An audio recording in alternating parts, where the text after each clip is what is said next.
Hello everyone, welcome to my channel biochemistry for nursing students. आज की इस video में विटामिन बी 12 डेफिशिएंसी मैनिफेस्टेशंस के बारे में डिस्कस करेंगे। विटामिन बी 12 डेफिशिएंसी की वजह से पर्निशियस एनीमिया होता है, तो जिसका मैनिफेस्टेशंस होंगे मेगालोब्लास्टिक एनीमिया और न्यूरोलॉजिकल सिम्टम्स। मेगालोब्लास्टिक एनीमिया नहीं तो मैक्रोसाइटिक एनीमिया। अगर बी 12 का डेफिशिएंसी होता है, विटामिन बी 12 के वजह से सेकेंडरी फोलेट डेफिशिएंसी होता है। सो सेकेंडरी फोलेट डेफिशिएंसी का मतलब क्या है? जब आप फोलिक एसिड तो सही से लेते हो लेकिन बी 12 का डेफिशिएंसी है, उस टाइम में बी 12 डेफिशिएंसी के वजह से फोलिक एसिड का डेफिशिएंसी भी होगा, क्योंकि जब बी 12 का डेफिशिएंसी होता है उसके वजह से फोलिक एसिड ट्रैप हो जाए, उसको हम बोलते हैं फोलेट ट्रैप। फोलेट तो आप डाइट में लेते हो, फिर भी उसका डेफिशिएंसी होता है जब बी 12 का डेफिशिएंसी हो, तो इसलिए हम इसको बोलते हैं सेकेंडरी फोलेट डेफिशिएंसी। सो जब फोलिक एसिड का डेफिशिएंसी होता है डायरेक्टली यार बी 12 के थ्रू जब भी होता है, यहाँ पे आरबीसी से इफेक्ट होता है,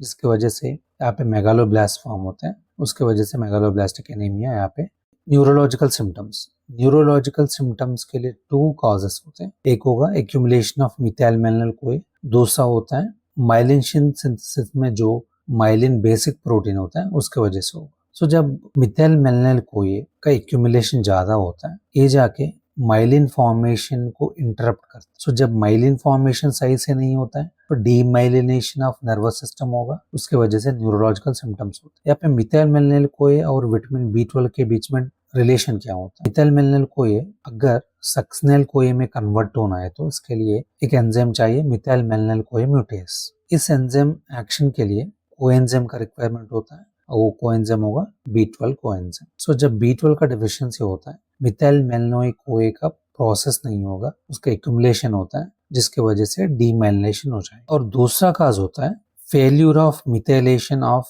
आर्जिनिन रेसिड्यू इन माइलिन बेसिक प्रोटीन। सो माइलिन बेसिक प्रोटीन एक प्रोटीन होता है जो माइलिन शीथ सिंथेसिस में एक इंपॉर्टेंट कंपाउंड है। अगर माइलिन बेसिक प्रोटीन सिंथेसिस सही से होना है तो उसके लिए मिथाइलेशन रिएक्शन चाहिए। मिथाइलेशन रिएक्शन मतलब मिथाइल ग्रुप ट्रांसफर होता है इस रिएक्शन में। अगर मिथाइल ग्रुप को ट्रांसफर करना है तो एक्टिव फॉर्म ऑफ मिथ्योनिन चाहिए, उसको हम बोलते हैं सैम, एसिडिनोसिल मिथ्योनिन। अगर active form of methionine form होना है तो बी 12 चाहिए।